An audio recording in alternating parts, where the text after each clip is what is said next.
Hello friends, welcome back to my vlog. So ನೋಡ್ತಾ ಇದ್ರೆ ಗೊತ್ತಾಗುತ್ತೆ, ಇವತ್ತು ನಾನೊಂದು ಆರೋಗ್ಯಕರವಾದ ರೆಸಿಪಿ ಜೊತೆ ಬಂದಿದ್ದೀನಿ. ಹೌದು, ಮುದ್ದೆ ಬಸ್ಸಾರು. ನೋಡ್ತಾ ಇದ್ರೆ ತುಂಬ ರುಚಿಕರವಾಗಿ ಕಾಣಿಸ್ತಾ ಇದೆ ಅಲ್ವಾ? ಸೊ ಕ್ವಿಕ್ಕಾಗಿ ಹೇಗೆ ಮಾಡೋದು ನೋಡೋಣ ಬನ್ನಿ. ಮೊದಲಿಗೆ ನಾನಿಲ್ಲಿ ಒಂದು ಪಾತ್ರೆಯಲ್ಲಿ ನೀರನ್ನ ಕಾಯಕ್ಕೆ ಇಟ್ಕೊಂಡಿದ್ದೀನಿ. ಸೊ ನೀರು ಕಾದಿರೋ ನೀರಿಗೆ ನಾನಿಲ್ಲಿ 1 ಕಪ್ಪಷ್ಟು ತೊಗರಿಬೇಳೆನ ತೊಳೆದ್ಬಿಟ್ಟು ಸೇರಿಸ್ಕೊಳ್ತಾ ಇದ್ದೀನಿ. ತೊಗರಿಬೇಳೆ ಬೇಡ ಅನ್ನೋರು ಹುರುಳಿಕಾಳು, ಅವರೆಕಾಯಿ ಯಾವುದಾದ್ರೂ ಸಹ ಅವ್ರು ಸೇರಿಸ್ಕೊಳ್ಬೋದು. ನೆಕ್ಸ್ಟು ಇಲ್ಲಿ ಬೇಳೆನ ಚೆನ್ನಾಗಿ ಕುದಿಸ್ಕೊಳ್ಬೇಕಾಗತ್ತೆ. ನಾನಿಲ್ಲಿ ಒಂದು 70% ಅಷ್ಟು ಬೇಳೆನ ಬೇಯಿಸ್ಕೊಳ್ತಾ ಇದ್ದೀನಿ.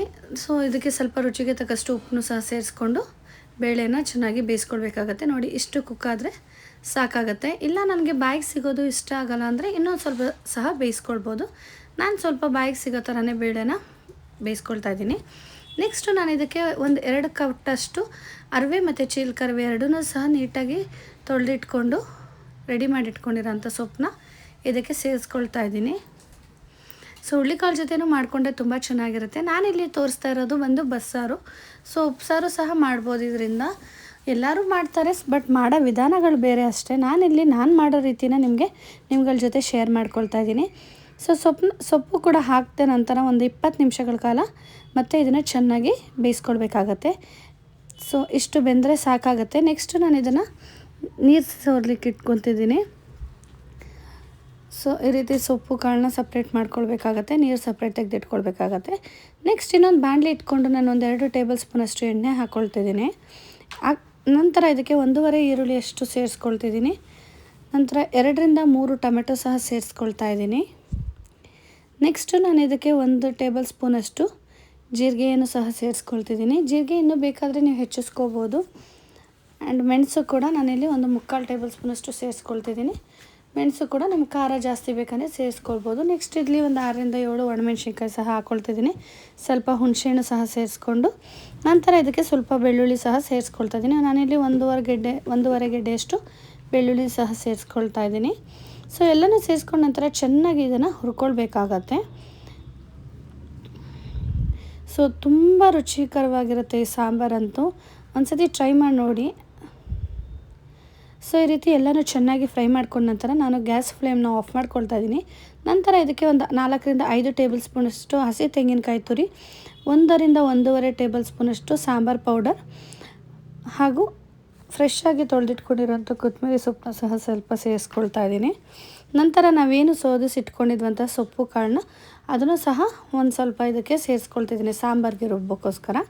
ಸೊ ಇದನ್ನೆಲ್ಲ ಚೆನ್ನಾಗಿ ಮಿಕ್ಸ್ ಮಾಡಿಕೊಂಡು ರುಬ್ಕೊಳ್ಬೇಕಾಗತ್ತೆ.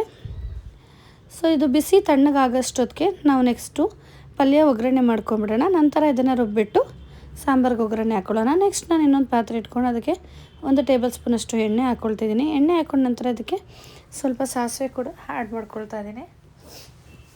ಸೊ ಸಾಸಿವೆ ಸಿಡಿದ ನಂತರ ನಾನು ಇದಕ್ಕೆ ಒಣಮೆಣ್ಸಿನ್ಕಾಯಿ ಹಾಗೂ ಕರಿಬೇವು ಸಹ ಸೇರಿಸ್ಕೊಳ್ತಿದ್ದೀನಿ. ಸೊ ಮಕ್ಳಿಗಂತೂ ಇದು ತುಂಬ ಚೆನ್ನಾಗಿರುತ್ತೆ. Healthy recipe. ಇದು ಮಕ್ಕಳು ದೊಡ್ಡವರು ಎಲ್ಲರಿಗೂ ಸಹ ಆರೋಗ್ಯಕರವಾದ ರೆಸಿಪಿ ಇದು. ನೆಕ್ಸ್ಟು ನಾನು ಇದಕ್ಕೆ 1 ಕಪ್ಪಷ್ಟು ಈರುಳ್ಳಿನ ಸಣ್ಣದಾಗಿ ಕಟ್ ಮಾಡಿಕೊಂಡು ಇದಕ್ಕೆ ಸೇರಿಸ್ಕೊಳ್ತಾ ಇದ್ದೀನಿ. ಸೊ ಈರುಳ್ಳಿ ಸೇರಿಸ್ಕೊಂಡು ಚೆನ್ನಾಗಿ ಇದನ್ನು ಫ್ರೈ ಮಾಡ್ಕೊಳ್ಬೇಕಾಗತ್ತೆ. ಸೊ ಈರುಳ್ಳಿನ ಈ ರೀತಿ ಚೆನ್ನಾಗಿ ಒಂದು 2ರಿಂದ 3 ನಿಮಿಷಗಳ ಕಾಲ ಚೆನ್ನಾಗಿ ಫ್ರೈ ಮಾಡಿಕೊಂಡು ನಂತರ ನಾನು ಇದಕ್ಕೆ 1 ಕಪ್ಪಷ್ಟು ಹಸಿ ತೆಂಗಿನಕಾಯಿ ತುರಿನ ಸೇರಿಸ್ಕೊಳ್ತಾ ಇದ್ದೀನಿ. ಹಸಿ ತೆಂಗಿನಕಾಯಿ ತುರಿ ಸೇರಿಸ್ಕೊಂಡು ಸ್ವಲ್ಪನೇ ಇದಕ್ಕೆ ಉಪ್ಪು ಹಾಕ್ಕೊಳ್ತಾ ಇದ್ದೀನಿ. ಯಾಕಂದರೆ ಆಲ್ರೆಡಿ ನಾವು ಬೇಳೆ ಮತ್ತು ಸೊಪ್ಪು ಬೇಯಕ್ಕೆ ಉಪ್ಪು ಹಾಕ್ಕೊಂಡಿದ್ವಿ. ಸೊ ತೆಂಗಿನಕಾಯಿ ಈರುಳ್ಳಿಗೆ ಎಷ್ಟು ಉಪ್ಪು ಬೇಕೋ ಅಷ್ಟು ಮಾತ್ರ ಇದಕ್ಕೆ ಸೇರಿಸ್ಕೊಳ್ಬೇಕಾಗತ್ತೆ, ಇಲ್ಲಾಂದರೆ ಜಾಸ್ತಿ ಉಪ್ಪು ಅನಿಸುತ್ತೆ. ಸೊ ಈರುಳ್ಳಿನ ಚೆನ್ನಾಗಿ ಫ್ರೈ ಮಾಡಿದ ನಂತರ ನಾವು ಮತ್ತೆ ಏನು ಶೋಧಿಸ್ಕೊಂಡಿದ್ವಂಥ ಸೊಪ್ಪು ಕಾಳನ್ನ ಇದಕ್ಕೆ ಸೇರಿಸ್ಕೊಂಡು ನೀಟಾಗಿ ಹುರ್ಕೊಳ್ಬೇಕಾಗತ್ತೆ. ಸೊ ಒಂದು 5 ನಿಮಿಷಗಳ ಕಾಲ ಚೆನ್ನಾಗಿ ಫ್ರೈ ಮಾಡ್ಕೊಳ್ಬೇಕಾಗತ್ತೆ. ತೆಂಗಿನಕಾಯಿನ ಮೊದಲೇ ಹಾಕೋದ್ರಿಂದ ಈ ಪಲ್ಯಕ್ಕೆ ರುಚಿ ಬೇರೆ ಥರನೇ ಅನಿಸುತ್ತೆ. ನಾವು ಯೂಶ್ವಲಿ ಯಾವ ಪಲ್ಯ ಮಾಡಿದ್ರು ತೆಂಗಿನಕಾಯಿ ಲಾಸ್ಟಲ್ಲಿ ಹಾಕ್ಕೊತೀವಿ, ಬಟ್ ಈ ರೀತಿ ಮಾಡಿ ನೋಡಿ, ಇದು ಒಂಥರ ಬೇರೆ ಥರ ರುಚಿ ಇರುತ್ತೆ. ನೆಕ್ಸ್ಟು ನಾವು ಆ ಮಸಾಲೆನ ರುಬ್ಕೊಂಡಾಗಿದೆ. ಇದಕ್ಕೆ ನಾವು ಒಂದು ಪಾತ್ರೆನ ಇಟ್ಕೊಂಡು ಎಣ್ಣೆ ಹಾಕ್ಕೊಂಡು ಅದಕ್ಕೆ ಸಾಸಿವೆ ಹಾಕ್ಕೊಳ್ತಾ ಇದ್ದೀನಿ. ಸೊ ಸಾಸಿವೆ ಚೆನ್ನಾಗಿ ಸಿಡಿದ ನಂತರ ಜಜ್ಜಿಟ್ಟಿರೋಂಥ ಬೆಳ್ಳುಳ್ಳಿ ಸಹ ಸೇರಿಸ್ಕೊಳ್ತಾ ಇದ್ದೀನಿ. ಬೆಳ್ಳುಳ್ಳಿನ ಸ್ವಲ್ಪ ಫ್ರೈ ಮಾಡ್ಕೊಳ್ಬೇಕಾಗುತ್ತೆ. ಫ್ರೈ ಮಾಡ್ಕೊಳ್ಳೋದ್ರಿಂದ ಅದರ ಟೇಸ್ಟು ತುಂಬ ಚೆನ್ನಾಗಿರುತ್ತೆ. ಉಪ್ಸಾರಿಗೆ ಬಸ್ಸಾರಿಗೆ ಬೆಳ್ಳುಳ್ಳಿನ ಜಜ್ಜಾಕೋದ್ರಿಂದ ಟೇಸ್ಟ್ ತುಂಬ ಚೆನ್ನಾಗಿ ಎನ್ಹಾನ್ಸ್ ಆಗುತ್ತೆ. ನೆಕ್ಸ್ಟು ನಾನು ಇದಕ್ಕೆ ಕರಿಬೇವು ಸಹ ಸೇರಿಸ್ಕೊಳ್ತಾ ಇದ್ದೀನಿ. ಸೊ ಕರಿಬೇವು ಸೇರಿಸ್ಕೊಂಡ ನಂತರ ಇವಾಗ ಏನು ನಾವು ರೆಡಿ ಮಾಡಿ ಇಟ್ಕೊಂಡಿದ್ವಿ ರುಬ್ಬಿಟ್ಕೊಂಡಿದ್ವಂಥ ಮಸಾಲಾನ ಸಹ ಇದಕ್ಕೆ ಸೇರಿಸ್ಕೊಳ್ತಾ ಇದ್ದೀವಿ. ಸೇರಿಸ್ಕೊಂಡು 1 ನಿಮಿಷ ಈ ರೀತಿ ಫ್ರೈ ಮಾಡ್ಕೊಳ್ಬೇಕಾಗತ್ತೆ. ಫ್ರೈ ಮಾಡ್ಕೊಂಡ ನಂತರ ನಾವು ಏನು ನೀರಿತ್ತಲ್ವ, ಸೊ ಬೇಳೆ ಕಟ್ಟು ಅದನ್ನು ಸಹ ಸೇರಿಸ್ಕೊಂಡು ಮಿಕ್ಸ್ ಮಾಡ್ಕೊಳ್ಬೇಕಾಗತ್ತೆ. ಸೊ ಈ ಹಂತದಲ್ಲಿ ನಿಮಗೆ ನೀರು ಎಷ್ಟು ಬೇಕೋ ಅಷ್ಟು ಸೇರಿಸ್ಕೊಳ್ಬೇಕಾಗತ್ತೆ. ಸೊ ಸೇರಿಸ್ಕೊಂಡು ನೀವು ಕನ್ಸಿಸ್ಟೆನ್ಸಿ ನೋಡ್ಕೊಳ್ಳಿ, ನೀರು ಬೇಕಂದರೆ ಇನ್ನೂ ಸ್ವಲ್ಪ ಆ್ಯಡ್ ಆನ್ ಮಾಡ್ಕೊಳ್ಬೋದು. ನಾನು ಇವಾಗ ರುಚಿಗೆ ತಕ್ಕಷ್ಟು ಉಪ್ಪು ಹಾಕ್ತಾಯಿದ್ದೀನಿ. ಸೊ ಉಪ್ಪನ್ನು ಸಹ ನೋಡ್ಕೊಂಡು ಹಾಕ್ಕೊಳ್ಳಿ, ಯಾಕಂದರೆ ಆಲ್ರೆಡಿ ನಾವು ಸ್ಟಾರ್ಟಿಂಗೆ ಬೇಳೆ ಬೇಯಿಸಬೇಕಾದ್ರೆ ಉಪ್ಪು ಹಾಕ್ಕೊಂಡಿರ್ತೀವಿ.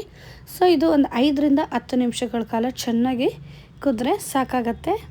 ತುಂಬ ರುಚಿಕರವಾದ ಆರೋಗ್ಯಕರವಾದ ಬಸ್ಸಾರು recipe.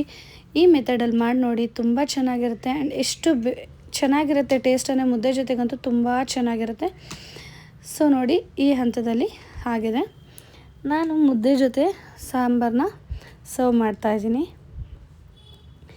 One of the best and healthiest recipe ಅಂತಲೇ ಹೇಳ್ಬೋದು. ತುಂಬ ಚೆನ್ನಾಗಿರುತ್ತೆ. Thank you for watching. ಹೀಗೆ ನನ್ನ ವೀಡಿಯೋಸ್ನೆಲ್ಲ ನೋಡ್ತಾಯಿರಿ. ಲೈಕ್ ಮಾಡಿ, ಶೇರ್ ಮಾಡಿ, ಸಬ್ಸ್ಕ್ರೈಬ್ ಮಾಡಿ. Thank you so much. Next video ಜೊತೆಗೆ ಮತ್ತೆ ಸಿಗೋಣ. ಬಾಯ್ ಬಾಯ್.